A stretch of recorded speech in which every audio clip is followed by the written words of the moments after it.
Isugod nila sa ospital si Len, kung saan kaagad namang naagapan ng pagdurugo nito. Hanggang sa... Kamusta ng pakiramdam mo?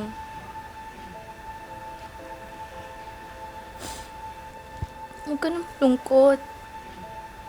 Alam mo ba, sabi ng doktor, kung hindi daw naagapan yung bleeding mo, maaaring naubusan ka na ng dugo. Pwede ka raw mamatay. Sana napatay na lang ako. Kasi sama akong tao. Sana kinuha na lang ako. Sama akong tao. Ano ba? Hindi ka pa kukunin ng Diyos kasi masama yung ginawa mo. Bibigyan ka pa niya ng chance na magbago. Siguro mali lang yung mga desisyon mo sa buhay. Pero huwag mo na ulit gawin yung ginawa mo, ha? Kasalanan yun sa Diyos. Hindi na laki na kasalanan ko sa Diyos. Sobrang laki na kasalanan ko sa Diyos, Jane.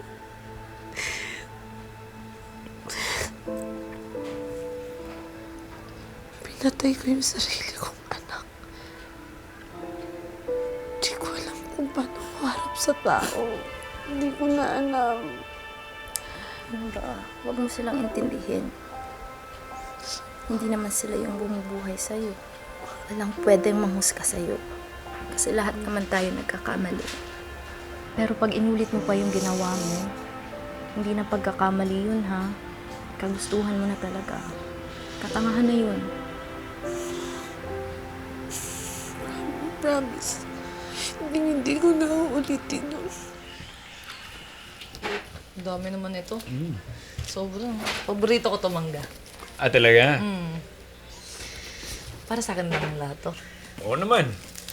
Kailangan mo kasi magpalakas ulit eh. Nabalitaan ko kay Ate Ami nangyari sa'yo. Sa palengke niyo ba galing to? Oo.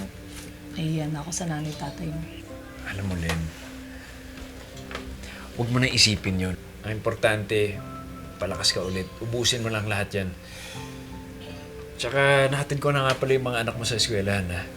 Ako na lang din magsusundo mamaya. Talaga. Oo.